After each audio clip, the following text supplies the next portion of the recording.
So, Vivian, you had questions? Yes, I was just wondering if it's possible for you to explain a dualistic view of objects, dualistic perception of objects. It's something I read a lot about, and sometimes I understand it and I think, oh yes, now I've got it, and then it's kind of gone. It's like being the watcher and the watched, that we are perceiving things, but I don't quite understand. They are there and we're perceiving them, but they are actually out in our mind. So yeah, if you had a good way of explaining that, I would be great. I don't know how I can explain it.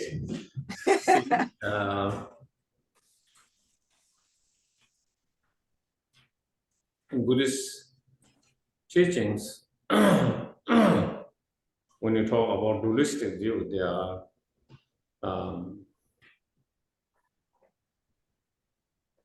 different level of dualistic. One is, when there is a appearance of the object as existing inherently to the mind. Yeah. That is one of the dualistic view. And then, also even you don't have, the appearance of inherent existence, as long as there is appearance of object and subjects. Also, it is explained as a dualistic. And then, in your meditative state of mind, such as, what you call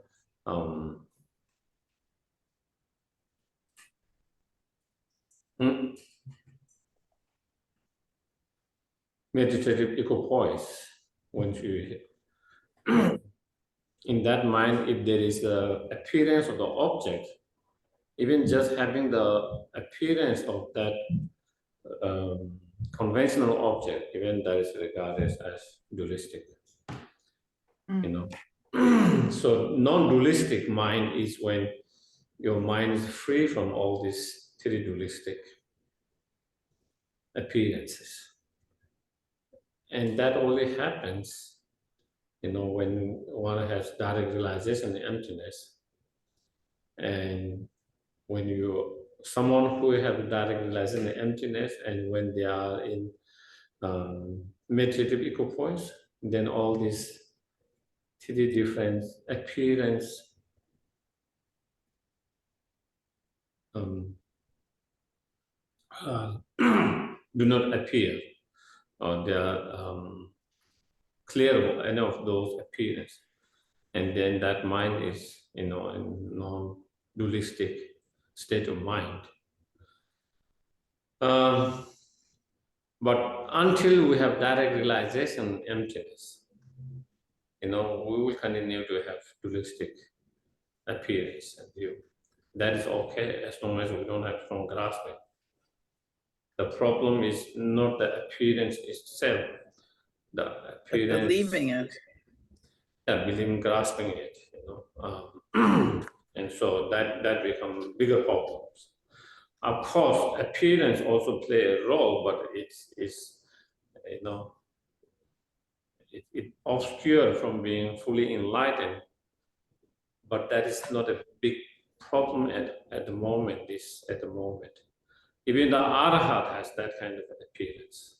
Even the highly realized Bodhisattvas still have both kind of dualistic appearance in their mind. As long as you don't have that strong clinging and grasping, then that dualistic appearance itself is not a big problem at the moment. Okay. So,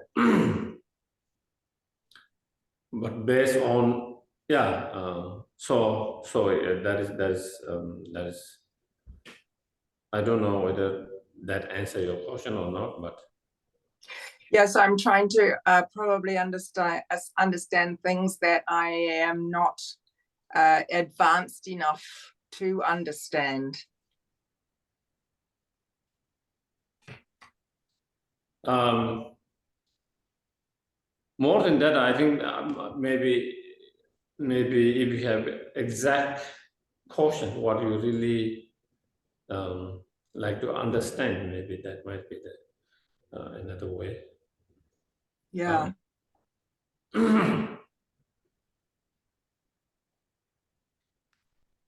It's like it was explained that you have a table, but it's like looking for eye. Yeah. You look at your hand, that's not eye. You look at the nose, that's not eye. The brain, that's not eye. Whereas eye, like there's a table, you take the legs away, it's not a table anymore. It's kind of that kind of view that I've been kind of playing with, trying to understand. That kind of analysis is, what we call the ultimate analysis. If the things, whatever object, whatever external, internal object, the way it appears to our mind is that they exist from its own side by itself. But if something exists by itself from its own side, then when we analyze deeply on profound level with that kind of ultimate analysis, you should be able to find even within the parts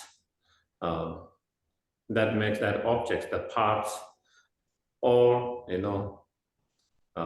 within the collection or within the outside of that. And when you analyze, you cannot pinpoint and say, this is I within any of the aggregate or outside of aggregates. Yeah. Neither you can pinpoint and say, this is table within each part that make table or outside of those parts. And when you analyze that, if you cannot be found and locate and pinpoint and say, this is the table within each part or outside of that, then it's clear that the appearance of the object exists on its own side by itself is mistaken, and grasping that way, or perceiving that way, is also mistaken, and therefore such mind that perceive the object to exist from its own side or by itself from its own side is ignorant and mistaken. And so through that, then we try to, with that understanding, then we don't believe the appearance. And at the moment, we are being kind of deceived by the appearance.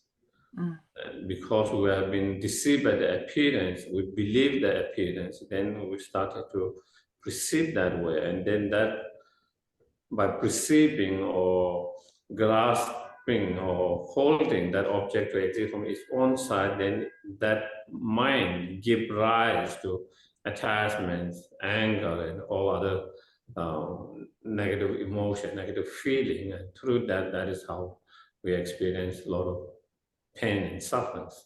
And so therefore, through such analysis, through such meditations, through such investigations, the point is to come to conclusions, even though there is appearance of object exists on its own side objectively by itself.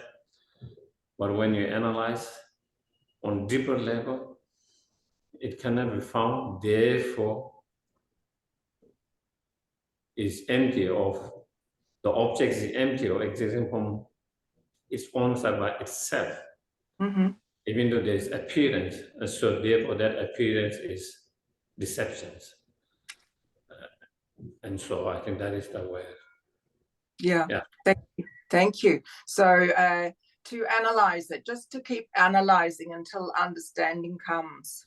Yeah, you keep on analyzing, and when you come to that point that you know, the eye or the table cannot be found, pinpoint, located any part of the aggregates or any part of the table, when you analyze that, you know, then it is clear that it do not exist from its own side by itself, objectively. Mhm. And once you have that convictions, the strong convictions, the I or whatever object do not exist from its own side, by itself, objectively, then you know, sense of empty. And when you have sense of empty of that inherent existence or existence from its own side, then you try to keep your mind resting or keeping your mind in that empty as long as possible, you know. Yeah, that's what I found. It disappears when you get up from meditation. It's gone, and then but you have to come back and keep analyzing. Yes.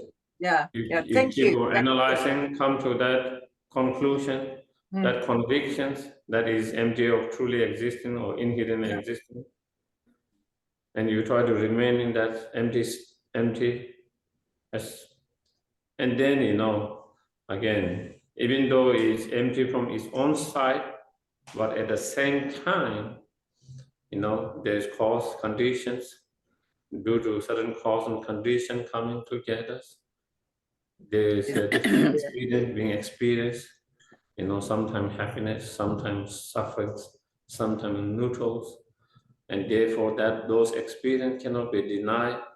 It cannot be denied there is someone who is experiencing those experiences, and therefore there is someone who experienced that.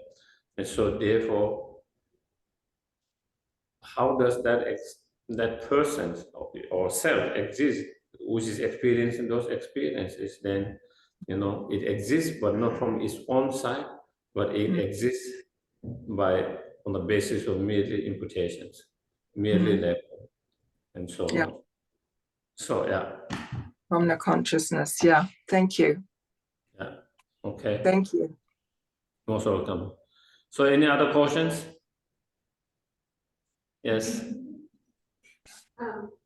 You know, before lunch, Geshe, like we were talking so much about causes and conditions and karma, and I just wanted to clarify. So causes and conditions, as you explained, you know, apply to everything. They apply to plants, the weather, and also to ourselves. But karma, you know, only applies if you have a mind. And you know, often when we talk about mind and mental factors, and we say the mental factor of intention, and we say like that is mental karma, like that is the beginning of karma. Like once you decide what you want to do, and the motivation is all part of that intention. Yeah, that intention get involved when we act. Sometimes the motivations is on conscious level, sometimes maybe a little bit on a subconscious level, you know, even though maybe, even though we are not aware we are making that kind of intention, but on deeper level, there is some intention that is driving us to act in certain way, you know, positively, negatively, in whatever way. And so when that kind of intention get involved,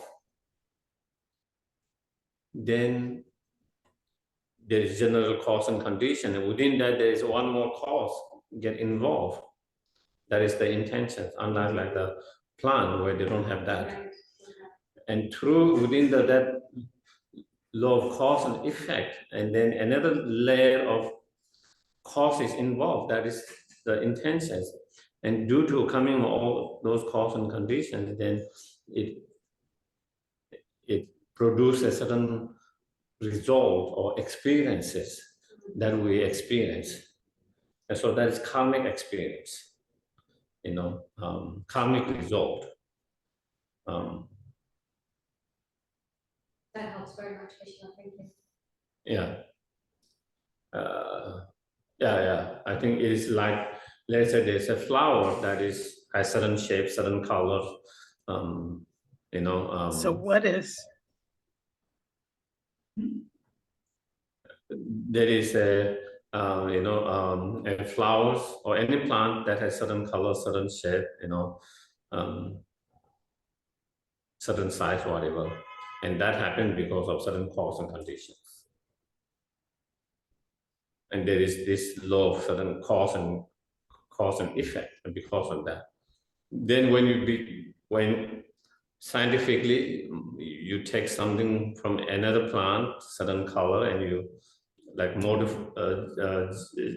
generically modified, and then they put some other that, and when they put that, because they instead of naturally they add one more different cause in that, and then it produces different result. The color can be changed, that you don't see before. The shape can be changed, something that you don't see before. All of that because there is another cause got involved which was not there. And same thing within the general law of cause and effect. When the sentence means intention get involved, with that intention, then when you engage in certain actions, then that produce certain result, and that is what we call karmic result, and that is where we call is karma, because of that karmic result is due to your karma, due to your actions that is involved with your intentions. Yeah, thank you, Geshe. That helps. Yeah. Yeah. Amy, you have something to add or what? Something to say? Oh no, I'm finding that very clear, Geshe. So that I just would repeat something that we may have all the causes that bring about drought, and it's our intention to change the climate, to stop our global emissions, and that changes the karma, correct? Yes. With that intention. So that's collective with that karma. intentions, then you act. With that intention, then you act. You take certain actions. And it's the actions that's the karma. Is that correct? With that intention, when you act, as I said, karma is a word that can be sometimes just refer to the mental state. Sometimes it refers to the driven by that mental state, your verbal actions, physical actions. So again, how we use it, sometimes you use karma as a cause, sometimes it's used as a result. So again, the word can be used differently. How you use in one context, Yes. We can use as karmic, like when you say karmic potential, karmic seed, we're using this as more like cause, in the term of cause. But when we use karmic experience, karmic result, then we're talking more from the result side. So again, sometimes we just use very general, but actually sometimes it can be understood differently according to how you use it. From my understanding of what you've said, I've been thinking about karma in a different way recently as giving freedom, or the description of what karma is, giving more freedom than I had expected. I had thought more of it as predestined, and more of it as in a less freedom way. And I think this description, when you talk about it as being the action that's taken in result of the conditions, or the intention that is there resulting from the conditions, then it becomes more free. One becomes more free, I think. Would that be a correct interpretation? Yes, as what I want to make clear, because you just put it somewhere, karma is not predetermined or destiny that has already been decided by your previous karma. Even due to your previous actions, we have created certain karmic potentials, karmic imprint, seed, and we carry those karmic seed or imprint or potentials within our mind stream. But in order for those karmic seed or potential to manifest and produce the result, it needs immediate cause and conditions. And we have the choice of freedom to create those cause conditions or not. If we don't create the immediate cause and condition, even you have all this karmic seed, it wouldn't grow. It's like you have all the seed that never get watered. And whether you water this seed or that seed or this seed, that we have freedoms in some degree to that. And so therefore, karma can be changed. Our karmic experience can be changed anytime with our intention and our actions by changing with the proper intention, by changing our actions, our behavior, and so forth. Yeah. Thank you, Geshe. Yeah. Yeah, in terms of the drought, we might have karma to experience the suffering, pain from the drought, from the past.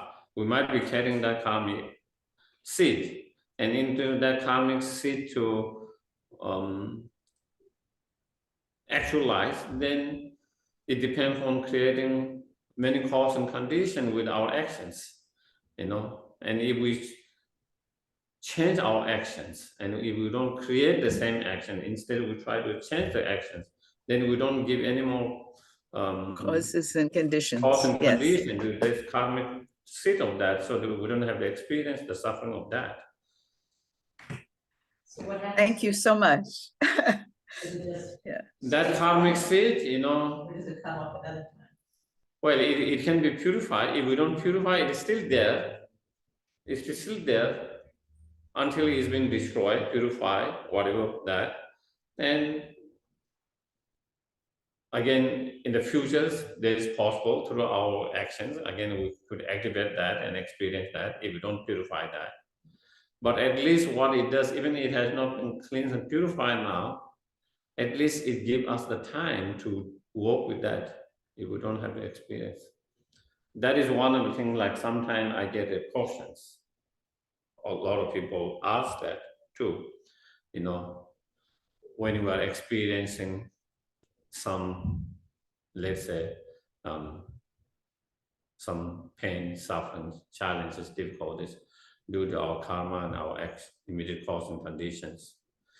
And sometimes, isn't it interfering with that? Meaning, something says, we should experience it and not stop it, because otherwise we are interfering with the karma. Do you get it? We are interfering with either our karma or someone's karma. And so therefore, if that means if we don't experience it, that means we will have to experience it in the futures. But my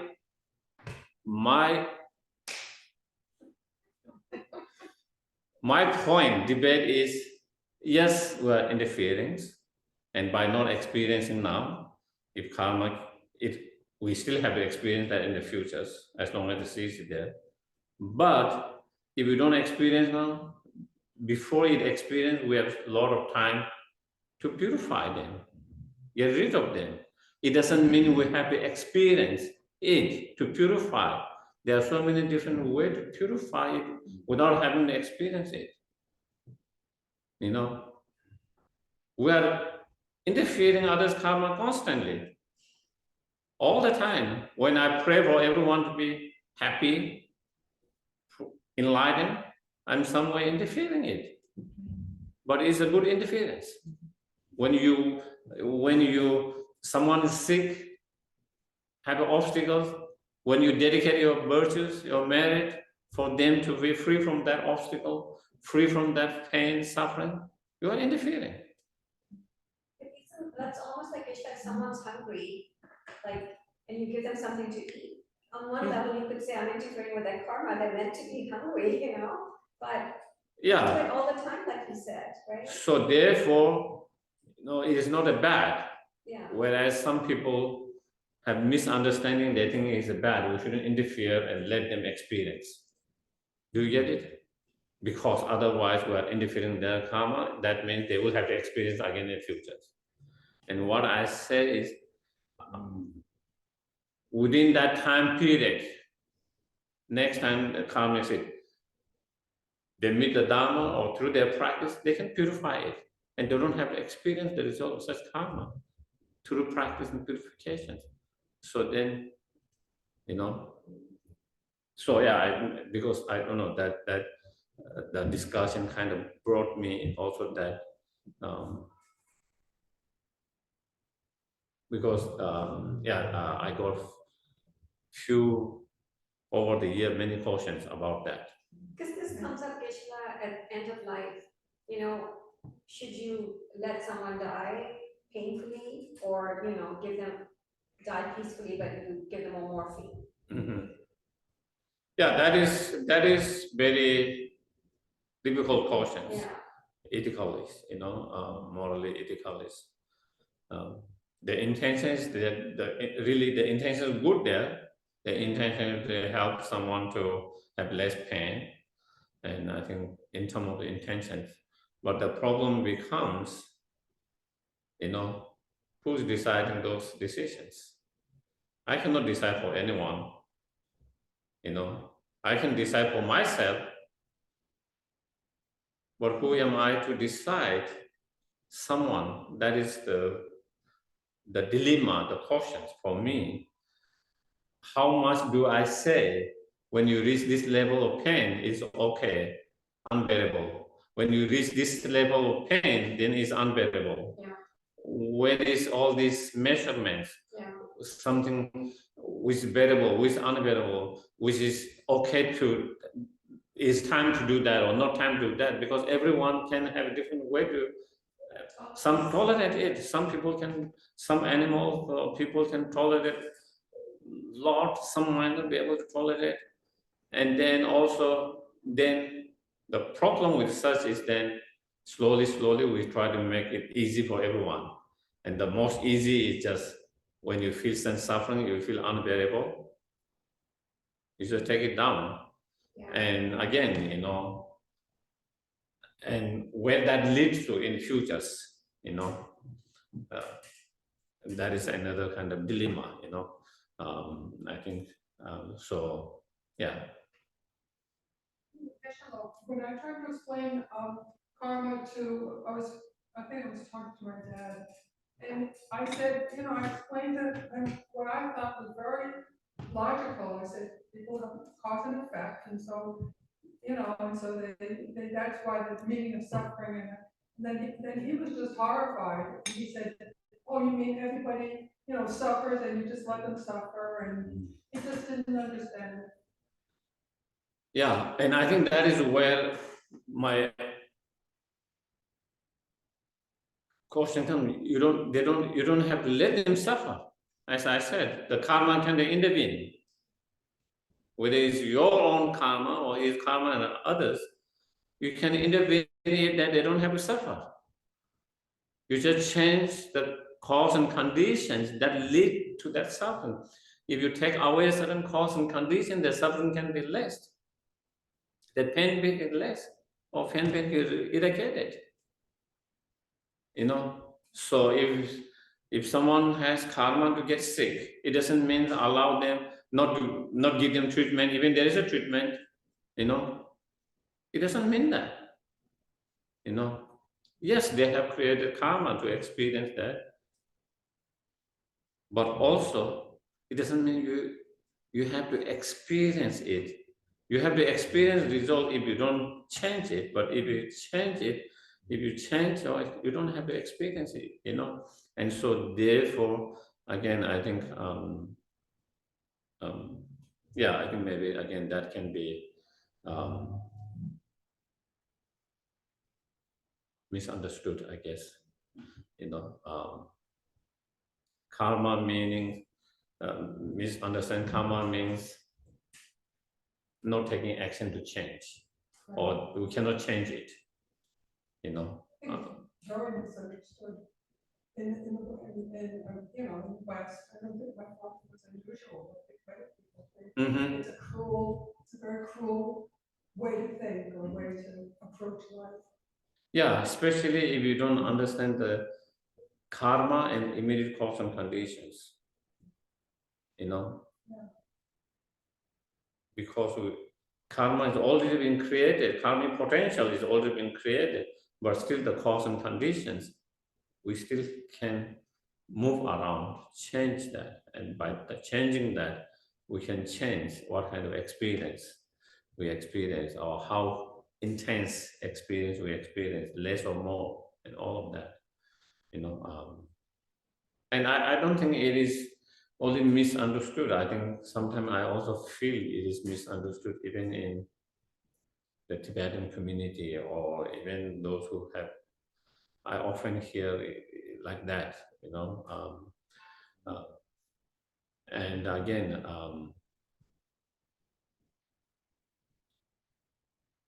my understanding is the way I put it here. And of course, I'm not just making on myself, there is a base for that, as I mentioned this morning, you know, from certain sutras, you know. Yeah. Yes.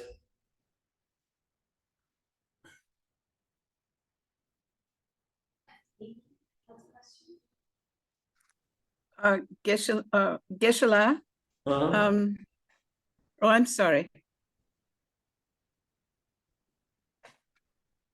Yeah. I just want to say, as we're talking about this, I'm thinking that my notions of my misunderstanding of karma has something to do with my upbringing in the Judeo-Christian tradition of a God, and that refining this idea of karma is differentiating my understanding from my traditions that give me a creator, a God, rather than allowing me to create my own potential. Mm-hmm. So I think it's so deep in us. I think we don't really recognize how deep it is. The cultural, and that's what they say at a path of seeing. You lose these. You lose. Is that correct? I don't know how much that the culture or Judaism has impacted you. I'm sure that it impacted every culture in some way. I cannot say how much it has impacted you, but I think also generally the way we use karma, even among the Buddhists, sometimes is the way we use it. We generalize so much, and so sometimes we lose those subtleties or the differences, small differences. And it's so easy to say, oh, it's your karma, it's my karma, you know. And the way we use is such that then you begin to think that everything that I do is karma. Everything and every thought I have is my karma. Every step I make is my karma. You know, and then because of the way we use it, even in our everyday life, that can also have some effect in our that. But definitely, as Amy, you said, definitely, I do believe, you know, a certain culture that is rooted in certain spiritual path, religious or philosophy can, even you don't believe and practice that particular religions or that, but still you can be effective because of culture is very much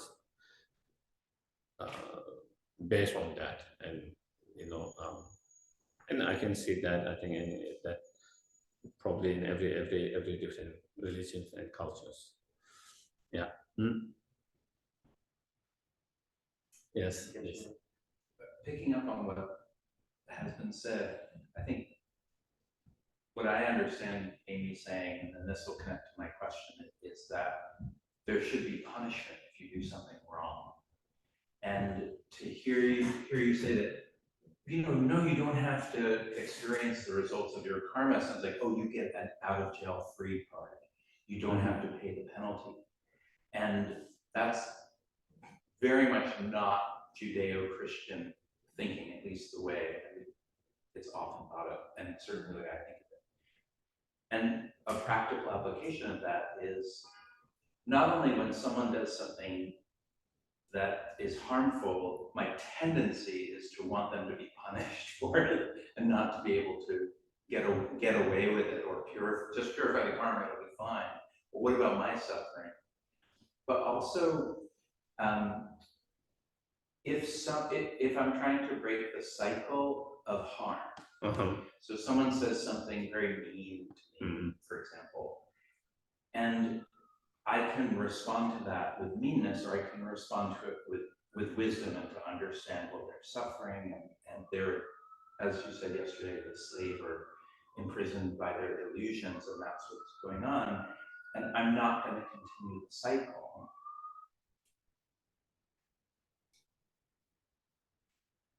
But then what I'll do is I'll think, okay, so I'm in pain right now because of what they said. I'm not going to act on it. But I've thought of it as this pain that I'm feeling is the burning of the karma. But what you just said makes me think that maybe, you just said there are many ways of purifying karma. So when I'm in a place where I'm not attacking back, but I'm feeling a lot of strong emotion, are there other ways than going through just the pain of it to purify they're harming me because somehow I harmed them at some point previously. No, you through certain practice, meditation, purification practices, maybe you might be able to reduce the pain from that. The level of pain. The pain has already started, but there is a potential that pain to be extremely huge. And through such a certain practice, purification practice, you might be able to stop that pain from becoming too intense, too strong. So you don't have, even there is potential, if you don't do the practice, if you don't do the purification, you might have to go through so much strong and intense pain in order to purify that. But then if there is a way to purify it without having to go through its full potential, that would be incredibly, let's say, strong and intense, then one can, whether it's doing any kind of purification practice, whether it's doing, meditation or emptiness of the pain itself, the person that you are, the pain itself, what is the pain that I'm so, at the moment, when we think of pain, we hold very strongly about this is the pain, you feel so real, and we grasp very strongly, But when you analyze what is the pain itself that I'm feeling so strongly and that I'm holding, and then you begin to, as mentioned before, it begin to lose. It feel like there's nothing to hold on and nothing to, you cannot pinpoint and locate what that really pain is, and you started to lose the intensity and the strong grasping of that, and that can reduce the pain. The more concrete you feel, the more real you feel, the more strongly you hold, the more strong and intense you feel it. And so again, meditation on the emptiness of pain itself, or yourself who is experiencing the pain, who is I, or that is experienced self, again, that can also, once you do that exercise, that kind of analysis, meditation, when you feel there is no real I, that the way I feel at the moment, then you feel there is no I who's experienced the pain. When you realize there is no I, the way we feel at the moment, inherently existing I, there's no inherent existing I that, and then again, you have strong sense of pull. There's less strong sense of grasping self. And when there's less strong grasping of self, the pain that one is experiencing also one feel less. So again, those are the another practice meditations that one can use to reduce the pain and purify it without having to experience fully. As Shandideva explained, as well as in all the Kadamba's teaching, it says, meditation on emptiness is one of the most powerful way of purification, as well as accumulating merit as well. So again, that is also, so meditating on emptiness itself is part of purification, become purification. Also accumulating merit as well. Shandeva said this, and also the Kadamba master said there is no powerful purification and meditation on emptiness. There's no powerful way of accumulating merit and meditation on emptiness and bodhicitta. Yeah. Yes, please. So, Lama Rinpoche has said that.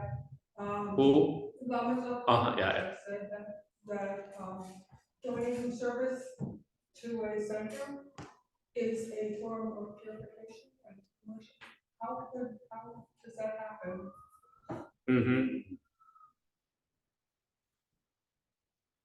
When you serve any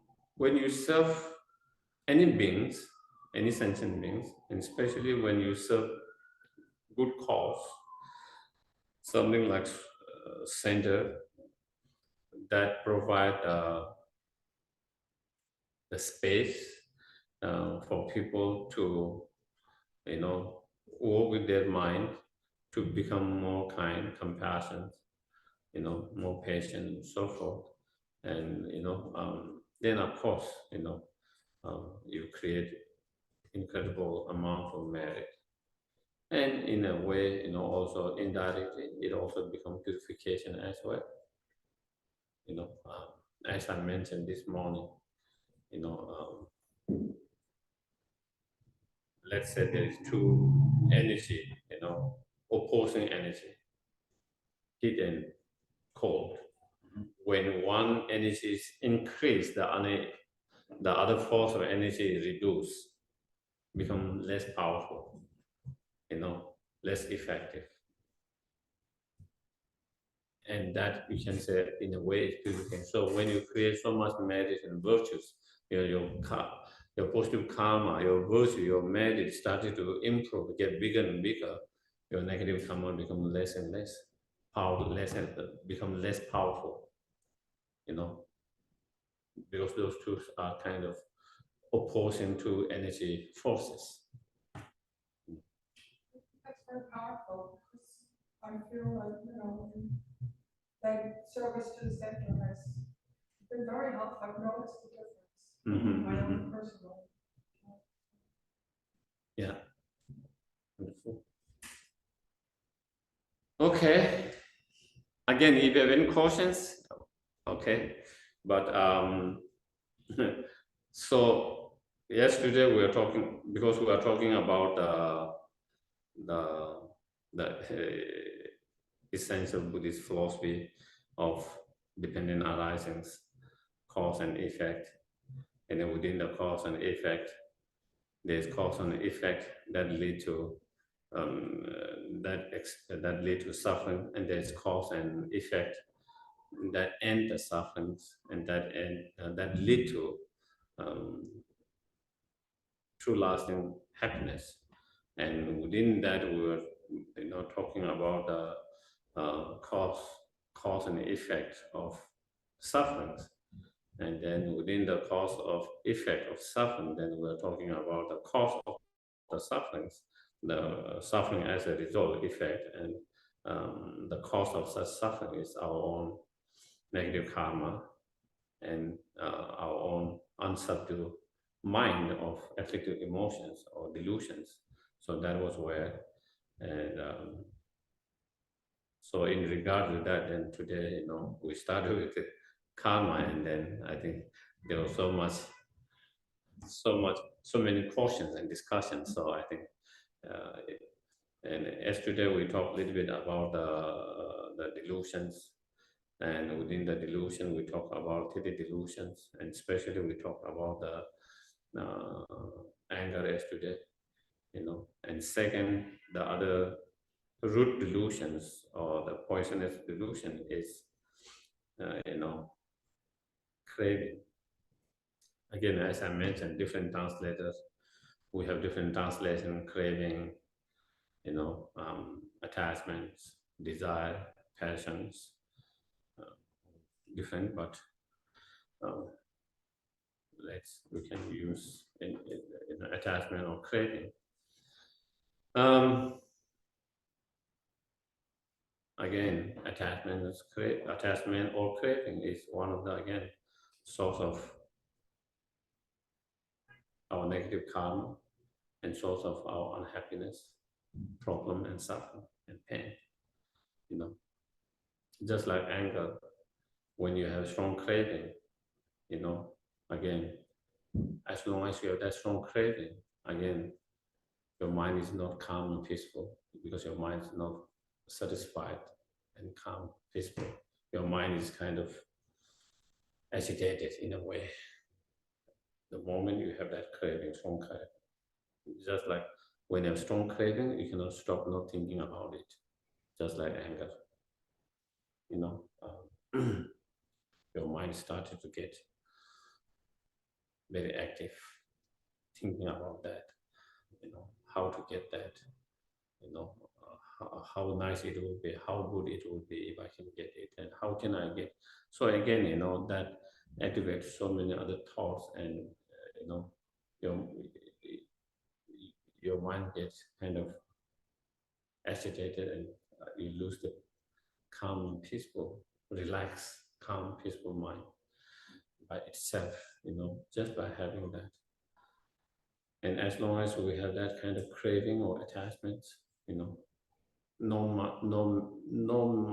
matter how much you have, you never feel happy, satisfied.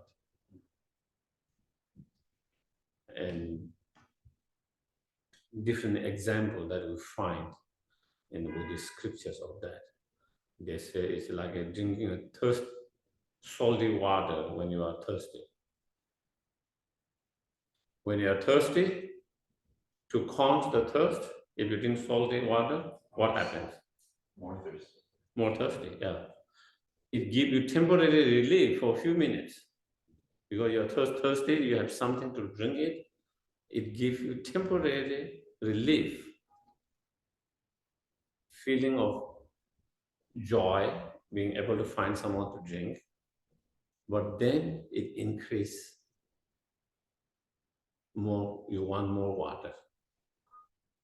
And that is what craving does.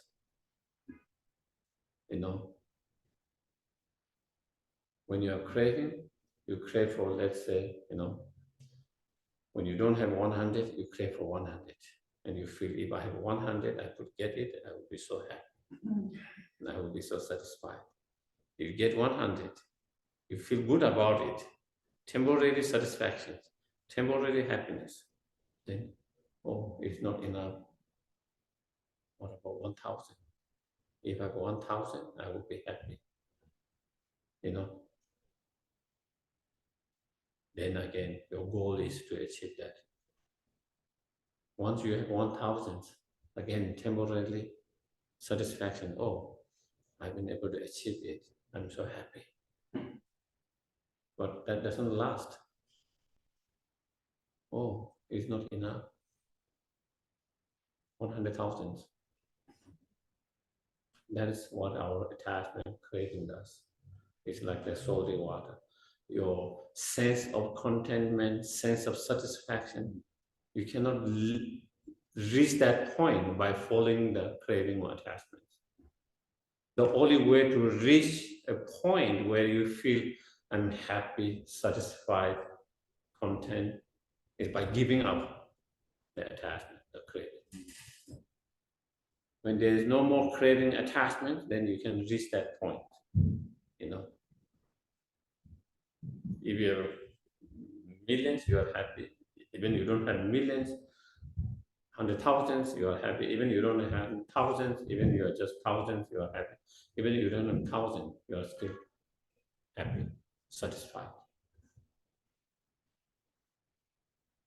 So, Geshe, is that sense of contentment coming because you have understood that what makes you feel good is really, the pleasure you're getting is really not coming from the object? Well, you know, it could come from many different practices, you know. Seeing the object of attachments, essenceless, you know, there's no real essence in that, you know. But good coffee is good coffee, Geshe. Yeah, If you give me bad coffee, it's bad coffee. but also it is in your mind, what is good coffee, what is bad coffee? That's true. You know, something bad for you That's is most delicious for someone else. This is true. Something My which, husband will drink any coffee. you know, there are people, for them, Starbucks coffee is the best. If they don't have Starbucks coffee, you know, and then for some people, Starbucks coffee is not a coffee, you know, it's the worst coffee, you know. So again, what is good coffee? What is good meals? Whatever that, you know, there's nothing from his own side, you know. It's more into the person who is experiencing that, you know. So again, yeah. So basically, seeing, you know, there's no really essence in the object, and so thereby there's no clinging and grasping to that. If you don't have clinging and grasping, you enjoy more. A lot of time people think if there is no attachment involved, you wouldn't enjoy your life. Do you get it? That your life will be very boring.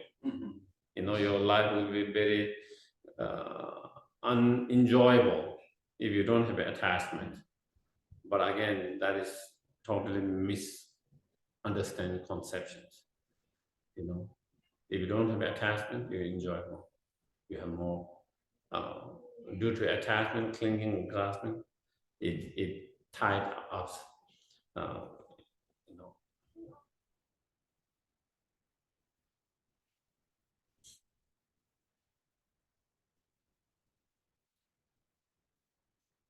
And that is what also, you know, I find, you know, among friends, you know, even family friends, there are certain members who are very particular about foods, you know, very particular. So, and they have very good taste to that, you know, they have very good taste to that. They are very particular, you know, so they are very attached with particular flavor, particular way of cooking, particular presentation, whatever those. And then there are who doesn't care all of that. And you feel those who doesn't care, who have less attachment, wherever they go, they enjoy food. You ask them, not only they are trying to be polite, but they really enjoy it. Anywhere they go, they simply enjoy food. Yeah. And then those who are very particular, it's very hard to find a place that can satisfy and make them feel this is good. Always there is something. Always, you know, this is good, but this is not. There's always something missing. There's always something not right. Why? Because they are so attached to particular flavor, particular taste that make them not enjoy all other food. That is different from that particular flavor they enjoy. Whereas someone who doesn't have that particular attachment to that, they can enjoy some kind of same kind of satisfaction and joy they get. And that I observe that not only in food, in everything. When you are attached to, let's say, let's say in sport, you are attached to your team. When you're attached to your team, you might not enjoy others' play as much as. But someone who have no attachment to any team, they can enjoy any games of any teams. It's just a game, and they like whoever play well, they just enjoy it. Any game. But if you are attached to that, the team, your rival teams, or the team that is competitor for yours, when they are doing well, you cannot enjoy it. Even your own game, even your team, when they are not doing well, you cannot enjoy it. Whether they are playing well or not. And so your enjoyment, happiness, they're restricted. Do you get it? Your enjoyment, happy get very restricted and narrow. Whereas when you don't have attachment, your mind is open to all of that. And you experience the joy and happiness and all of that. Do you think so? I think the taste thing is a problem, Geshe, because things just taste good or bad to me. So bad coffee tastes bad, and so something may be very sweet for me, and something is not as sweet for somebody else. But it just is too sweet for me, so I don't like the chocolate. It's too sweet, and somebody else will say, but it's not sweet enough. But it's almost like I have this thing. Like, what am I supposed to do with the taste I have? Change it. Like that's how it feels. Like I'm stuck with something is too bitter, something is too sweet, something is too spicy. I think maybe when we try to restrict for whatever reasons, maybe sometimes for diet, for our health conscious, for our own health, I think that is different things, because you don't want to have, like, I like sweets, but I try to not have too much of it. In terms of liking, I like it. I think that is one thing, but I think otherwise, I think maybe in our mind, we have created certain boundaries, of certain things.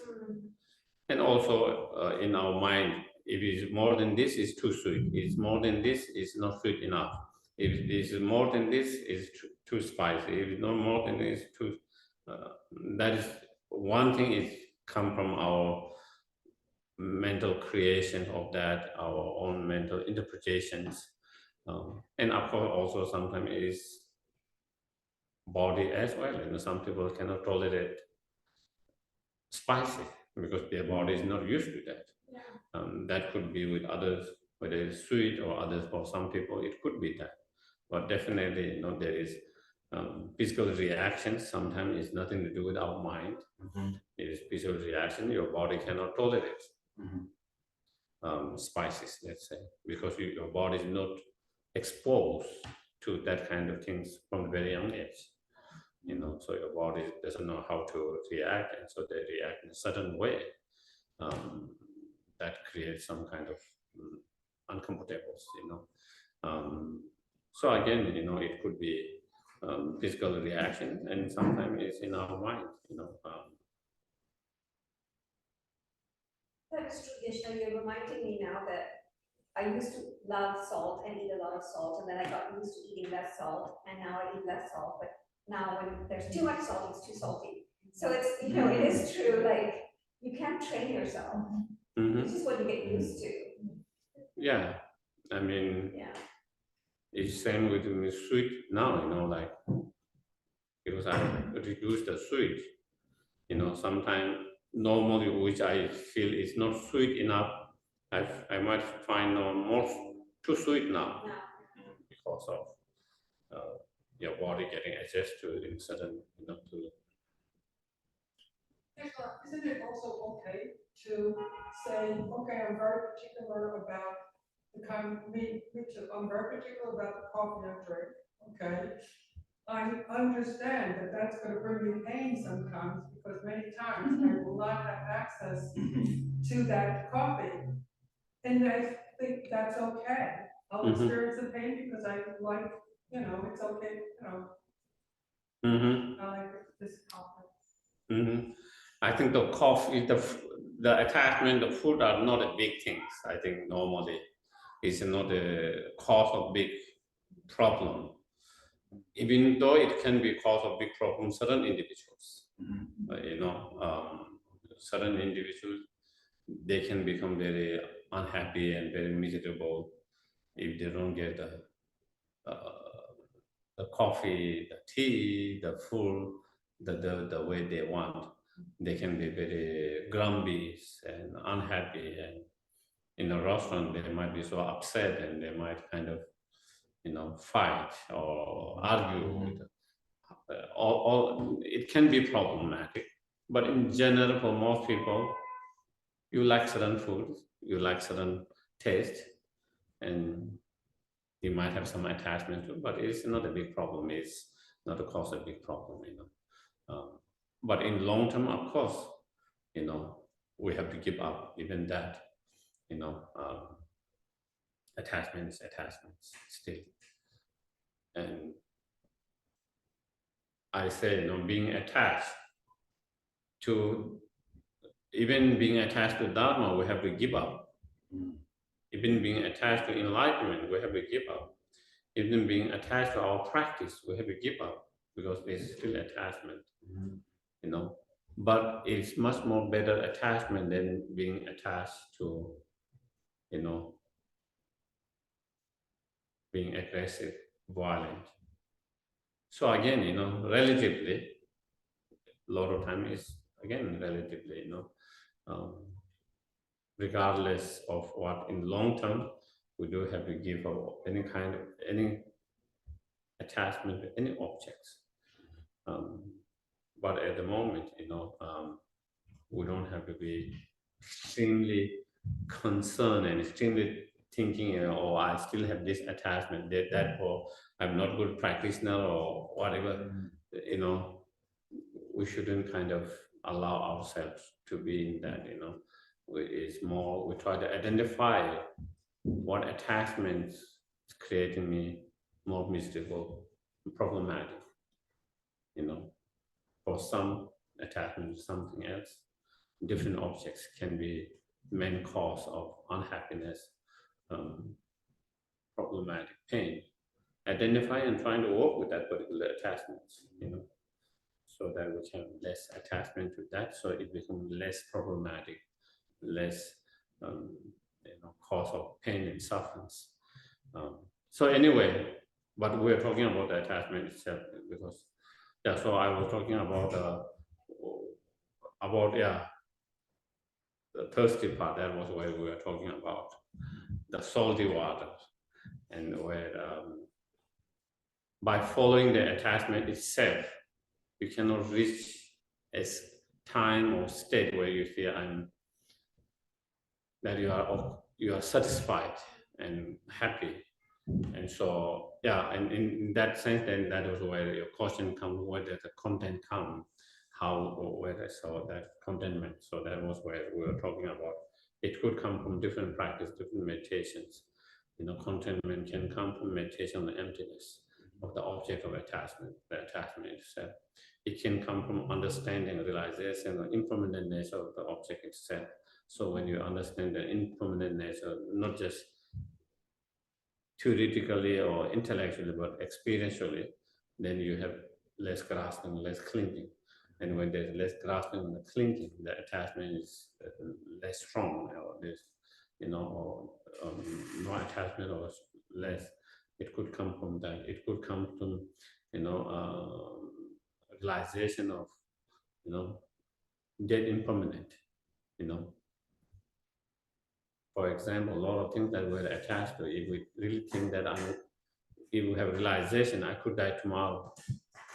When you really feel, not intellectually, but you'll find really, this year could be my last year. This month could be my last week in this month in this year. in this life. This week could be my last. Today could be my last. If we have that kind of really feeling, awareness, realizations, then a lot of things that we're attached to now, we'll be able to let it go very quick, easily. You know, very easily.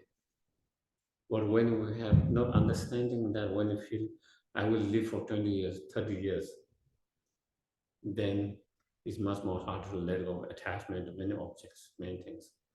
Oh, I must have that. I must need that. I have to have that. It's harder to give, let it go. If you feel that, you know, this month, this week, today might be last, you know, even if you have something precious, something you hold precious, you might not have so much difficulty in giving to someone else. Practice generosity, giving up. But when I feel I'm going to live for 30 years, I need this one. I cannot give. It's harder to let it go. We hold on that. So therefore, again, you know, and that is when some people, when they know that they are going to, their life's going to end, it seems they are easy to let it go. Things that normally they find difficult, you know, give and things and many things, you know, even when they have a, you know, some resentment or bad feeling towards someone, at that moment they feel it's useless to hold on that, and they feel like it's better to let it go. They are more willing to let it go. They are more willing to work with that and not to hold on that. All this comes because they have some feeling about they are very close to the end of their life.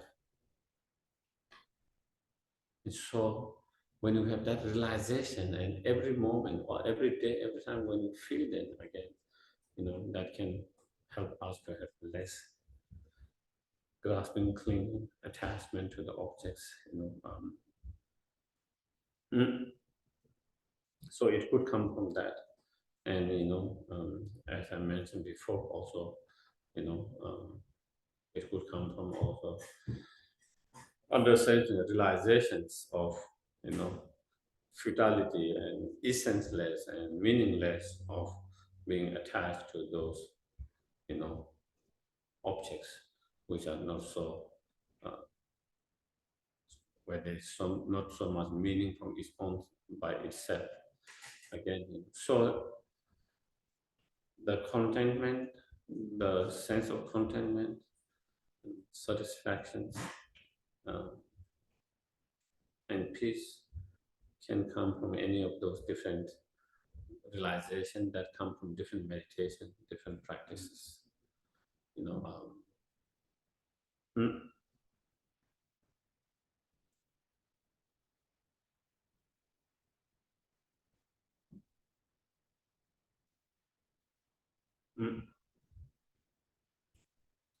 And, you know, the meditation on dead impermanent, you know, is again very powerful tools and practice meditation to let go of attachment or craving, as well as to let go of holding resentment, anger, and so forth. You know, it's very powerful. Also, you see in some of the teachings, attachments is kind of explained like a honey on the razor. Honey on the razor, and you lick the honey, it's sweet, but it cuts your tongue. So attachment in short term, it gives you some kind of satisfaction, some kind of joy. Just like the sweetness of the honey when you lick it. But just as because it's a razor, it cuts your tongue, same way, in long terms, you know, it hurts you and harm you more. You know, the satisfaction could last you 1 second, 1 minute, 2 minutes, 5, 10 minutes, you know, But again, that could lead to many others. Dissatisfied mind, unhappy mind. That can be long lasting, and that can be more, as I mentioned, attachment. When you have strong attachment to something, let's say food, because you have strong attachment, when you get what you are attached to, it gives you satisfaction, joy, happiness, or temporarily. But because of that attachment, you can become very miserable and unhappy when you don't get that. And that is not just one moment, that can be long term. And as I mentioned, sometimes people, the whole day, they feel very moody and kind of grumpy and unmiserable because they didn't get, they were very disappointed with that food or whatever, and it still bothered them. Yeah. That could bother them for, sometime maybe from the restaurant, they could be bothered by even weeks, maybe sometime, and they can start thinking how horrible that restaurant was, all of that, so again, and of course, in terms of negative karma, because of that, creating negative karma, all of that. But even we don't talk from negative karma that we create, because immediately kind of because of that attachment, and we don't get the object of your attachment, the disappointment, the feeling of unhappy, disappointment, is strong, and so that is like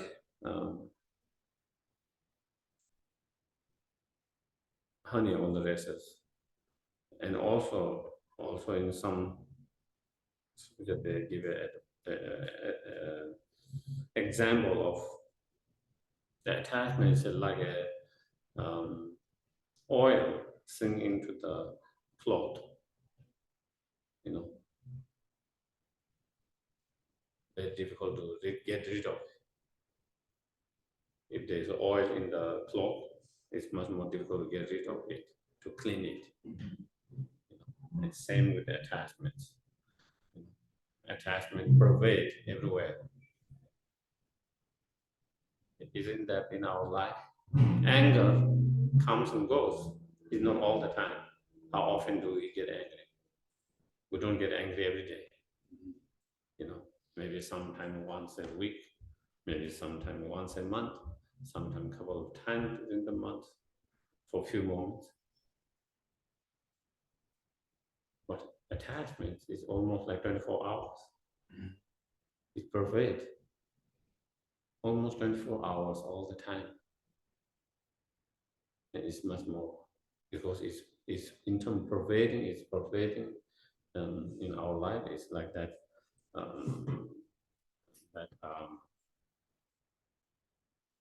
oil in the cloth started to go, it started here and then it started to go everywhere, the oil, what you call, spreading all, so it pervades, and also is much more harder to clean, and same is much more harder to give up attachment than let go of anger.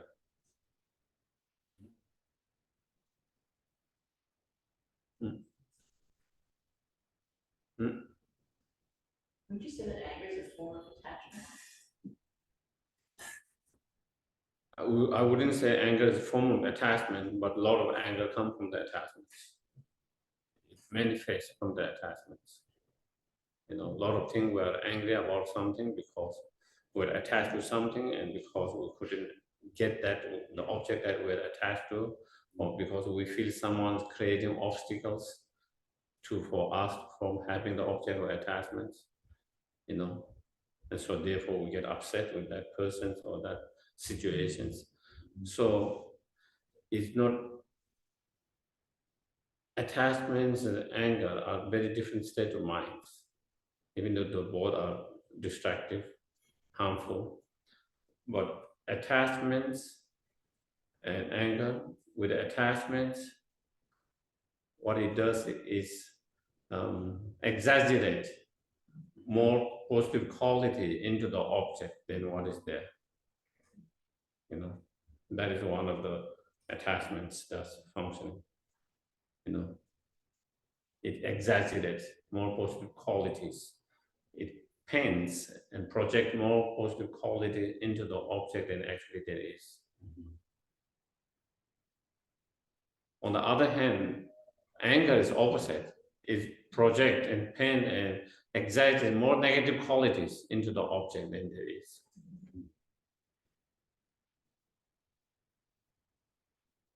You know, so that is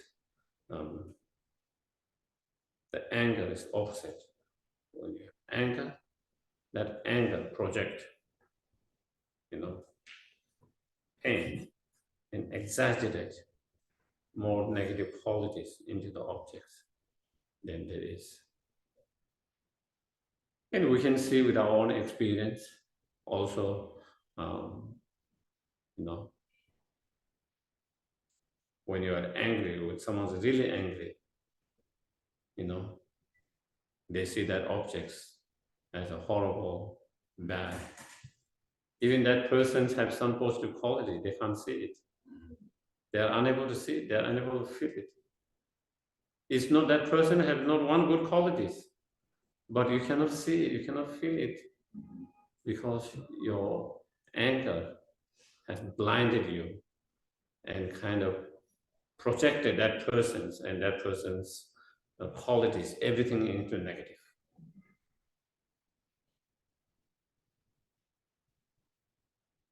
It's sometimes hard to believe that happens. Sometimes we feel, no, I can't be wrong, you know. How can that person have any positive qualities? You know, I'm not projecting, I'm not just making, you know, point. Can you show me what positive quality that person had?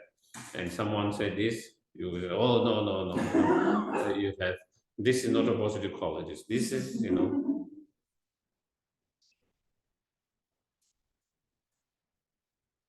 It's interesting, you know, how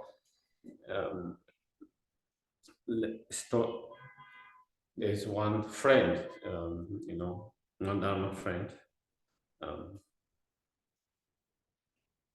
who shared her stories, you know.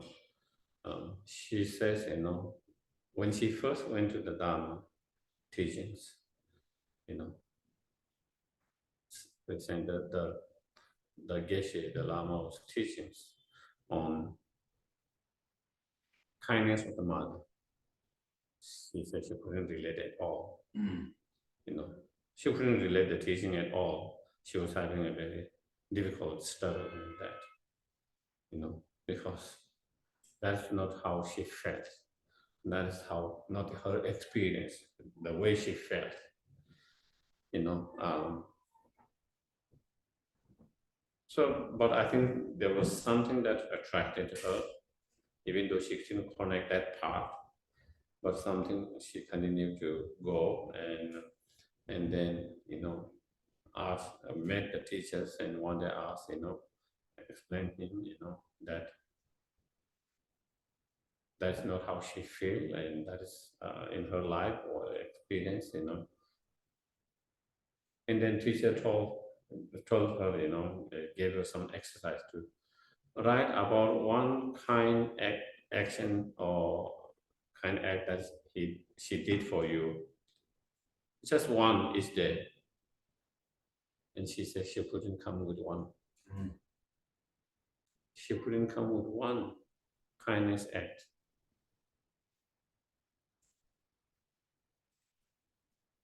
She couldn't write down, she couldn't think, she couldn't come in her mind, this is the kind act she did for me. And then, you know, slowly, she continued to go, and slowly something started to change, shift in her mind, you know, with a study, basically hearing, studying, slowly. And slowly, her mind started to become more soft, you know, more soft, more opening. Then she started to remember and recollect some of the kind act. And slowly, slowly, she's able to remember more and more and feel more and more. And slowly, slowly, her relationship with her mom changed in a very positive way. It's such that her mom was, even though her mom was Christian, her mom told her to thank the teachers because she gave her daughter back. So anyway, that is another example. When you have so much anger, those feelings, so that anger kind of dilute and blind you from seeing. It's not that her mom didn't do any kind, didn't show any kindness and did a lot of upbringing with kindness, with so many things. But because of that anger, it kind of painted everything as unkind.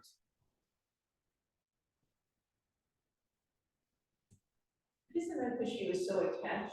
I mean, the anger arose because she was so attached to her mother and not being there for her, let's say. That part I don't know. That part I don't know why. I don't know the whole stories or why their relation was. But the root is not like you would say, it's not necessarily attachment. Not necessarily. I can't say everything would be attachment in regard to the anger, but you can see many times there's attachments involved. But in some extent, to some extent, maybe there could be. She expect more than what she got. She was attached to that. She wanted more care, more love, or she wanted more help. All of that were attached to, and maybe she didn't get that, or she felt that she didn't get that. That, and so again, that could, in that cases, then it could is attachment. Attachment more than then her mom is more attachment to what she wants, and not being able to get the support for that created that bad feelings, But the discussion was about how when we have strong anger, how it exaggerates and paint negative qualities more than what is in the objects. That is why we struggle to see any positive quality in certain individuals because of our anger is too strong, and then it projects in that way.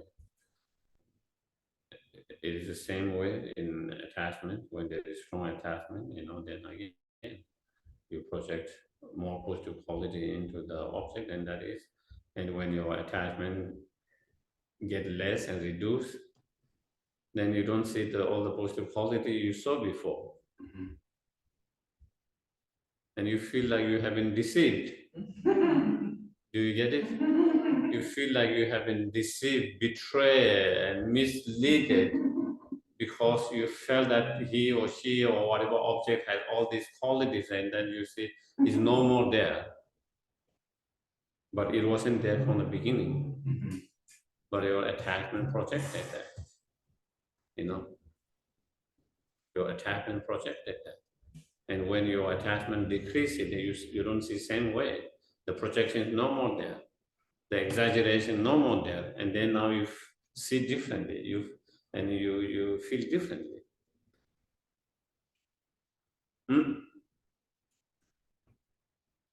So we are talking about the attachment. How it's permeating or spread out, and how it's involved in our everyday life all the time, and how difficult is more difficult to get rid of attachments. So to get rid of all the attachment, it requires a lot of practice, a lot of effort and time.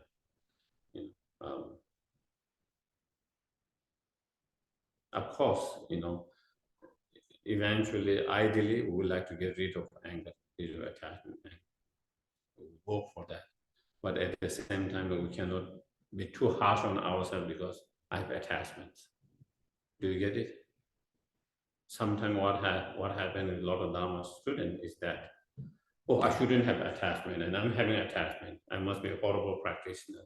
I'm not good practitioners. Maybe I'm not good practitioners. Maybe I'm not worthy of this practice. Do you get it? If you are practicing this, then you have to be perfect. And I'm not perfect. That is another extreme that we go. And, we have to understand, those delusions can be overcome, eliminated. And we think of like both sarvas, eons and eons. That when you were just explaining how attachment is like 24/7, because as long as I'm ignorant, I will, those attachments will always be there. So it's almost like I just have to keep working with all those different practices we said on the attachment, because getting rid of the ignorance is a really long-term project, Mm-hmm. right? So it's really like doing all those practices which you were saying about, meditation of emptiness and impermanence, like that helps to manage the attachment, at least keep that one Mm-hmm. getting out of control. Yeah, that help to manage the attachment, as well as it help to manage also ignorance to some degree, meditation and emptiness, impermanent, those can also help to reduce the very strong grasping, even we still have grasping, but it's not as strong. And even it's strong when you are that trying to contemplate, meditate, at least in that time, we don't have that strong grasping. At least in that moment, that period. And that slowly, we are maybe able to increase that period more and more, and so, yeah,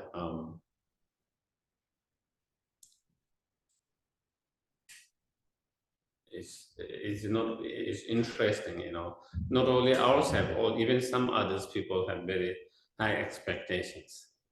I heard, in some of friends in their families, sometimes the wife, the partner, wife, husband, they practice Buddhism, the other does not. They support them. But then when they become impatient and angry, and then the other one may comment, shouldn't you be not impatient? Shouldn't you be patient? Doesn't Buddha Dhamma teach you to be more compassionate and like that, So sometimes What's the point of going on retreat if you're going to get angry with me? Yeah, so sometimes the children make those comments. Sometimes the other partner makes that comment. So they have very high expectations because the path that you choose, the Buddha gave those teachings. But that is kind of like a long-term goal, ideal goal. We are still at the very beginning. We're just trying to be on that path, and we should be very, rejoicing, even just to be on that path, wanting to be that, and not be too harsh on oneself and others, because that is, I find a lot of, especially a lot of Westerners, they seem to be quite harsh on themselves, and that become obstacle to your practice and path. That can create obstacles in path. You have to be kind and gentle. Not only we have to be kind and gentle to others, you have to be kind and gentle to yourself. Yes. Thank you for bringing that up, because I think it's very important that people don't have compassion. They may not, they may solve their anger issues, more or less, just more or less, with other people. But then if they, within themselves, they just cannot let go of that anger, and aversion towards when they make, do wrong, do things that and they don't live up to expectations, that they expect of themselves. I think it's very Western, right? Yeah, I think it's just the upbringing, the perfection, everything has to be so perfect from very young age. Somehow there is no space to make mistake, it's, and so I see that very often in so many different ways. People start to get very nervous, and when they are hosting, like myself or any other monks or geshes or in the West, and Tibetans, Nepali, they don't get nervous, you know, you know. But Westerners, they start nervous, because they don't want to make mistake, and they are always afraid of making mistake. They don't want to offend, and they always afraid and fearful of doing something wrong, something mistake, and that makes them very nervous. In the West, they keep themselves up. Yeah. So I think that is, like, for example, I will be visiting my friends in Queens and New Jersey, they wouldn't ask me anything. I just go there and then things happens there. Spontaneous, everything is kind of more spontaneous. But West, they have to know exactly before that what everything, because they don't want to make mistake. That is, they're afraid of making mistake. They don't want to make mistake. They want to do everything just correct, perfect. And that sometimes create a lot of nervous and stress and anxiety, I have a friend in Taos, he's quite new to Dharma, and not very long ago. So when I go and teach in the evenings, someone hosts me there. So he offered to host me. Okay. And then I stayed with him, and then he didn't tell the first time. I think second time he told me. First time when after he accepted to host me, he started being so nervous because he had never hosted a monk, Tibetan monk, Geshe, and he started becoming so nervous. He said, he used to be army parachute. He jumped parachute. He used to be undercover police in Baltimore. Wow. And especially in the drug things. So he said, even in those times, he didn't get that nervous. Wow. Even more than the drug dealers. As long as he can remember, maybe he might have forgot how nervous he was at that time or not. I don't know. Sometimes it could be, because. But still a comparison. Yeah. But that. Yeah. So that's how he felt. He felt he's nervous, and he started. Why did I sign up? So he hosted me, and then of course it went well. And I think second time when he hosted me, that was when he shared the story about that, how he felt first time, and he said now he's less nervous. And then I kind of joke, next time, third time you feel so relaxed, you might ask me to mow your lawn.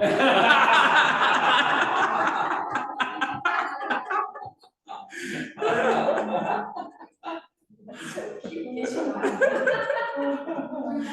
chores. Yeah. So anyway. So now you have to come back and tell us the story, Geshe Sherab, when you stay with him again. Right. And so that is, I saw that in so many places, not only with just posting like, but also with everything. when they try to arrange pujas or anything, they're so nervous of making mistake. Of course, we try best not to make mistake and do correctly, but also it's okay. Sometimes we make mistake. That's a part of learning. We don't make mistake intentionally. We don't make mistake without paying attention and just being careless. Despite being mindful, despite trying to do our best, sometimes we make mistake, and that's okay. That's part of life. That's part of practice. That's part of growth. And I think there is, I don't know what, but there is something about that, and that make people much more stressful. Um, uh, A rituals maybe, yeah. that I'm already bad, and if I do anything bad, then I'm more. Yeah, I do hear actually about that quite often, about not this particular issue, but I think with some other also issues. Um, and yeah, I think it was more with self-loathing and self-hatred. That seems to be much more strong in Western culture or country than in Eastern. And as many, even Dalai Lama, he found, and also the guilt, some of those emotions are much more stronger in certain cultures than others, certain place, certain culture than others. And when we try to find why is that, and of course, for many, one of the reasons is that original sin, even though you don't believe it, but still culturally, because you grow in certain culture that is more kind of based in that, influenced by that, and so there is something, even you don't believe it, but still there is something culturally that contribute towards that. There are small things like, Christmas, like Santa, if you're a good girl, Santa Claus will bring you a present. If you're a bad girl, you won't get a present. You start when you're like 3 years old, and it's just like, I have to be good, I have to be perfect, otherwise I won't get presents. And then as you get older, like people will like me, all of that. Also a lack of self-compassion. That the lack of self-compassion that, our standards are so high that it's not okay to make mistakes. It's not okay to be human. I mean, you can extend that to, I find it much easier to extend it to someone else than myself. And that can totally relate to when I'm getting nervous when Geshe comes. Yeah. Yeah. Yeah, that is one thing. I think a lot of people have compassion for others, but they don't have enough compassion themselves. And for some, maybe they feel like if they are compassionate themselves, they might feel maybe they are selfish. But again, that is totally misunderstanding. When you talk about compassion, we are talking about compassion with all sentient beings. You are one of sentient beings. If you miss that, you didn't include all sentient beings. Your compassion is not unbiased because you have excluded one person, yourself, one being. So again, that shouldn't be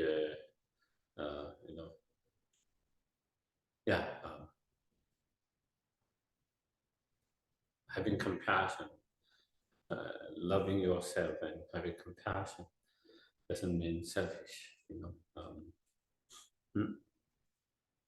So we're talking about the attachments. So attachments, and you can practice meditations to reduce, overcome the attachments, and then at the end, then the ignorance. That's the fundamental ignorance. That's the root of both attachment and anger. That is the root of both attachment and anger.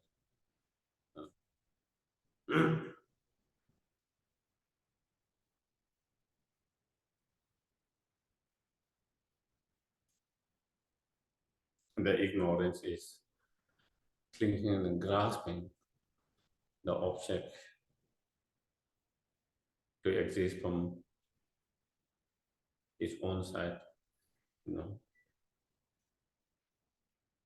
objectively from its own side by itself, grasping that. When you believe in grasp, when you see something attractive in the object, when you see something attractive in the object, and then you perceive or believe there's attractiveness from the object itself, that attractive qualities coming from its own, objectively from its own side, then your attachment grasping more stronger. You know, you feel like you need that object.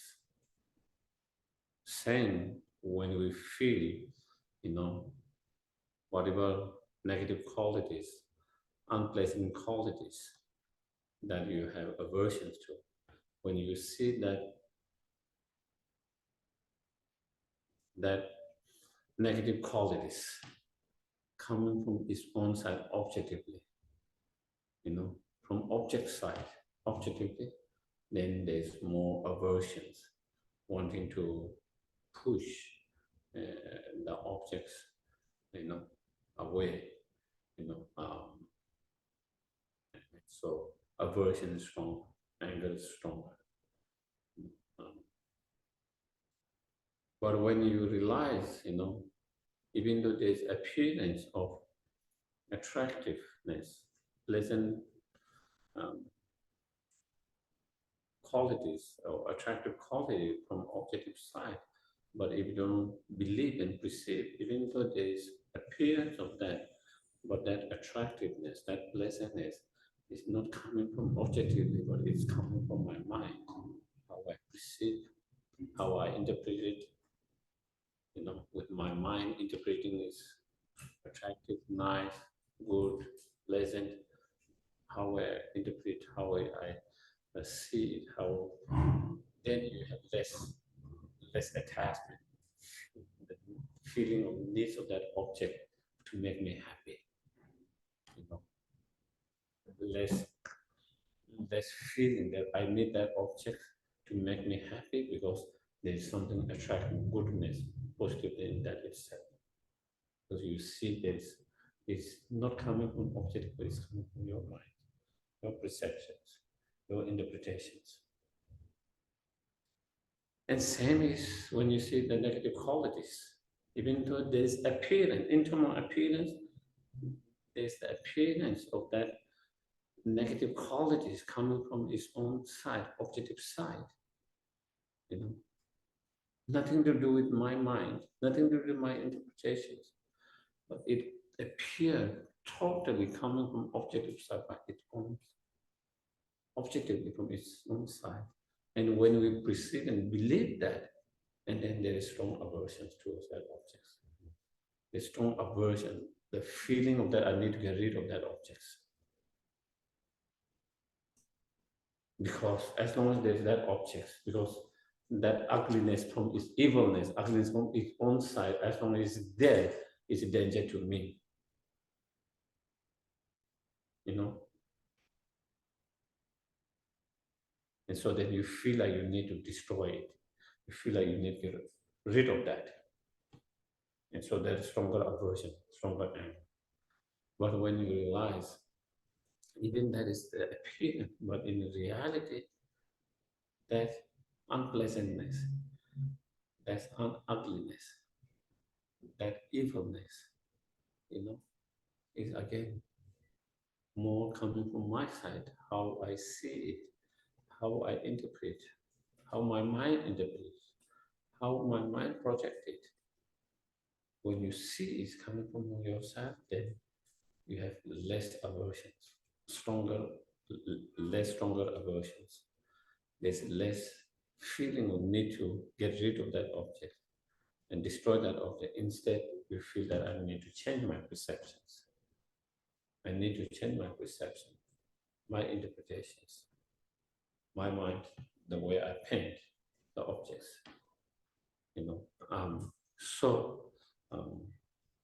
So again, that is how that ignorance, grasping and clinging the object to exist from its own side objectively, that lead to, that give rise to attachment angle. And through attachment angle, then many other afflictive emotions arises. By arising all of those afflictive emotions, from that very moment, our peaceful mind is destroyed, calmness is destroyed. That's what I call instant karma. Of course, it's normal. The instant karma, the moment the delusion arises, you experience the result immediately. Not to talk about out of that whatever negative emotion, then you act that through any of the door, and then you create a karmic seed. And even we don't talk about that. The moment you have those negative emotions arising, that moment, your peaceful mind is destroyed. Your calm mind is destroyed. Instant result. Instant result. Instant effect, negative impact of that. And also, on the way to overcome the ignorance is, meditation on emptiness. Meditation on emptiness. The meditation on emptiness of non-inhibited, emptiness of non-inherent existence, non-truly existence. Meditating on dependent arisings. And through that, analyze, contemplation, meditation, then we begin to see how all phenomena objects do not exist from its own side, its own objectively. How everything exists by depending on many other factors, especially and depending on our mind that perceive and that impute the object as whatever object it is on the basis of the parts or the base coming together. So then, when you say that it's merely imputed, merely designated by the thought, by the mind, then there's less stronger grasping, less stronger clinging, and eventually no clinging, grasping. And when there's no clinging and grasping, then there is no cause for the anger, attachment to others based on that grasping. And then that is when we are able to get rid of the cause of all the sufferings. And when we get rid of those, then that's when you find permanent happiness, freedom, liberations from the samsara and its cause permanently. And in order to have the wisdom realizing the emptiness, then it should be supported by the strong meditative concentrations. And in order to have a strong meditative concentration, then we need to have it need to be supported by a strong foundation practice of ethical discipline. And through the practice of moral discipline, meditative concentration, and the wisdom, then you can eliminate the delusions.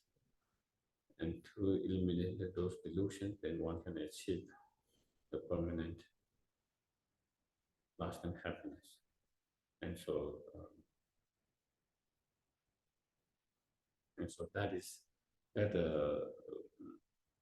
essential Buddhist philosophy is that those suffering and cause of suffering can be permanently eradicated, eliminated by eliminating and eradicating completely through practice meditations, then one can actually achieve, everlasting, permanent true happiness. And that, again, that is the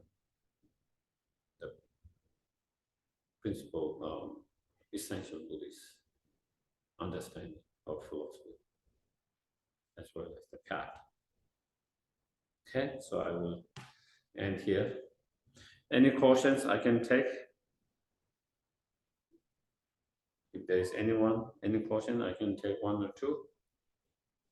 Yes, please. Quick one and maybe not quick one, but quick one is which Shantideva book would you recommend starting with? I think there's the Way of the Bodhisattva and the Guide to the Bodhisattva's Life. Is there one or? Yeah, both same.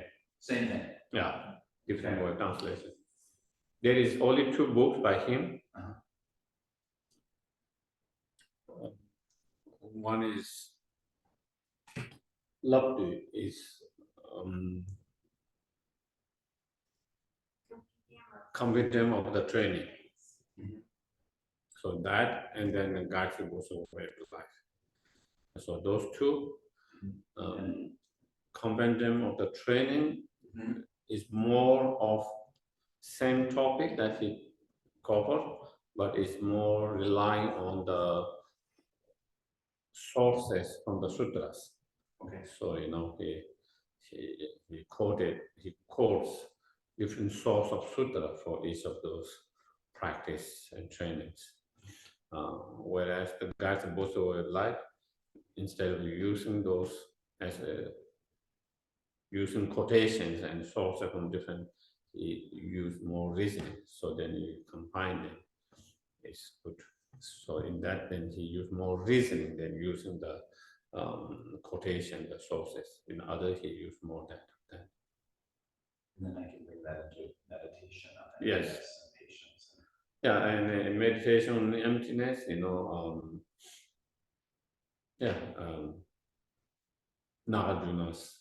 Nagarjuna's writings, and if possible, Chandragiri's as well. Nagarjuna, Chandragiri's writing are powerful, but of course, if they are too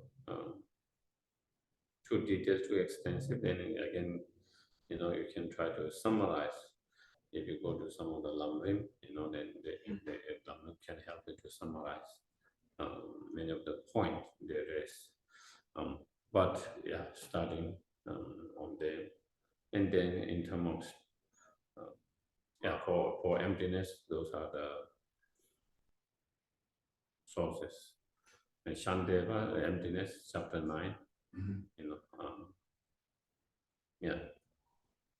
And then the other question, which might be too long, but I think I understand in a new way why attachment is like drinking salt water, because it's practicing the opposite of emptiness. And every time that you get satisfaction from a thing, or you think you do, you've trained yourself that it does exist inherently, and it does give you pleasure. Whereas when you're training in emptiness, it's detaching from that and remembering the pleasure and the experiences in here, and it doesn't exist inherently. And I never understood that before. I knew it was true, eating this cereal before I go to bed is going to make me happy. And then it just keeps building from there.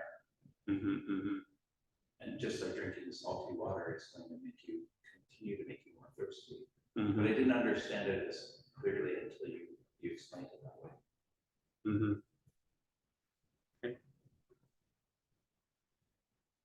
Okay, then we'll do the dedications. Yeah. Yes. Any questions? No. So then we can do the dedications.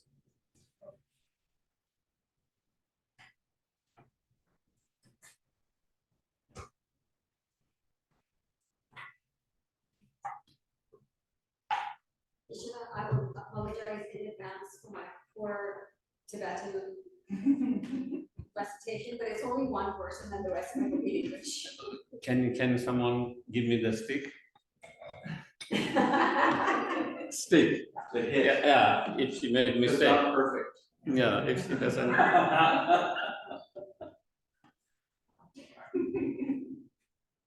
Yeah, after Jennifer, if you've been to her teaching, it's a very high bar. Okay. So we're gonna do the mantra offering, the long mantra offering traditional. So, Gyalva Kyata Doje Chan Chenpo Dango Wo Ye Me Ma Chi Pa Yongzo Tanpe Nada Donki Ladu Shana Morte Jetson Lama Lozan Tukwan Dorje Chan Chenpo Geshe Sherab Balsan Koi Sao Na Na Ekpa Chenpo Suncho Zamo Lekpa Tope Kadrin Tang Ragion Dusing Kambo Warsu. Yeah. And I will do it in English. Om Vajrapuni Ahom, mighty golden ground. Om Vajrayake Ahom, encircled by a wall of iron mountains. In the center, Mount Meru, king of mountains. In the east, noble body. In the south, rose apple. In the west, cattle musing. In the north, unpleasant sound, body and noble body. Yak tail and other yak tail, deceitful and traveling supreme path. Unpleasant sound and companion, unpleasant sound.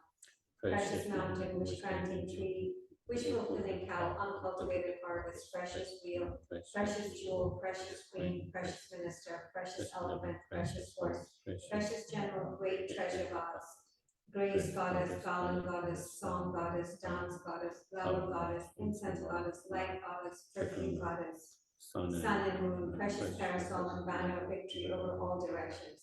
In the center, the riches of gods and humans, perfect, lacking nothing pure and enchanting. To the glorious, holy, kind, rooted lineage Buddhism, especially to you, the great, perfect, pure Lama, Lozan, Tukwan, Dorje Chan, the gloriously good, Geshe Sherab, the possessor of complete teachings, whose holy name is being uttered here with good reason, as a thanksgiving for your great kindness in having excellently given us the profound Mahayana teachings. We offer this as a Buddha field. Please accept it with compassion for the sake of transmigratory beings. Having accepted it out of your great compassion for sentient beings, please bless me and all other transmigratory beings, equaling the extent of space. This ground, anointed with perfume, strewn with flowers, adorned with Mount Meru, 4 continents, the sun and moon. I imagine this as a Buddha field and offer it. May all living beings enjoy this pure realm. That's the Lama. May my venerable Lama's life be firm. His white divine action spread in the 10 directions. May the torch of the teachings of Lozan always remain, dispelling the darkness of all beings and their free realms. This ground anointed with perfume, strewn with flowers, adorned with Mount Meru, 4 continents, the sun and moon. I imagine this as a Buddha field and offer it. May all beings enjoy this pure light. My venerable Lama's life be firm. His white divine action spread in the 10 directions. May the torch of the teachings of Losam always remain, dispelling the darkness of all beings in the 3 realms. This ground anointed with perfume, strewn with flowers, adorned with Mount Meru, 4 continents, the sun and moon. I imagine this as a Buddha field and offer it. May all living beings enjoy this pure land. May my venerable Lama's life be firm. His white divine action spread in the 10 directions. May the torch of the teachings of Losam always remain, dispelling the darkness of all beings in the 3 realms.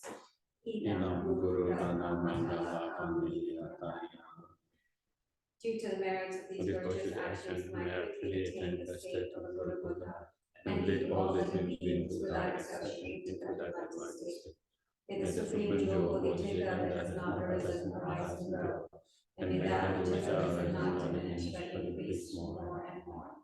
The wish granting, wish fulfilling jewel, source of every single benefit and happiness of this world, to the incomparably kind and the Gyatso I beseech, may all your holy wishes be spontaneously fulfilled. swift return prayer for Lama's approach.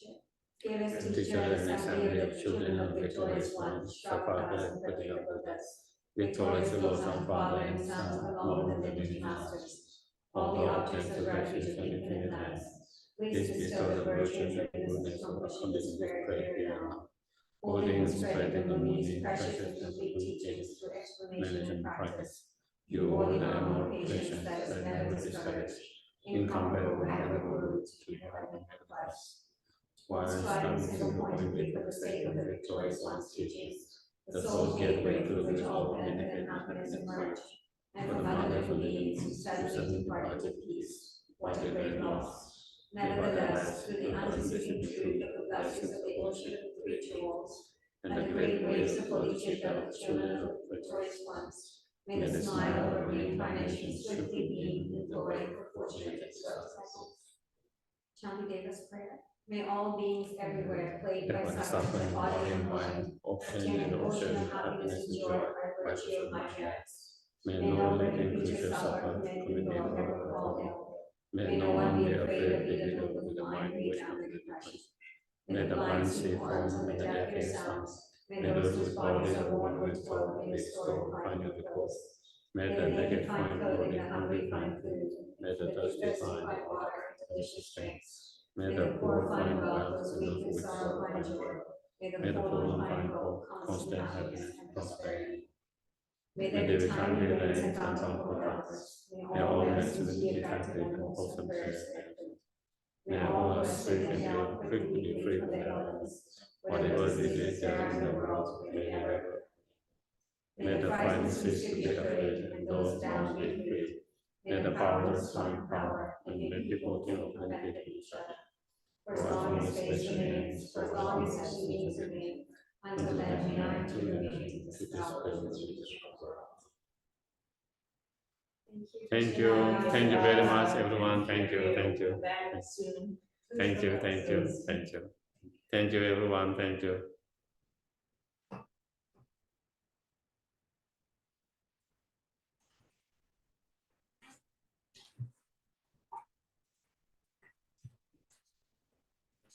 Are we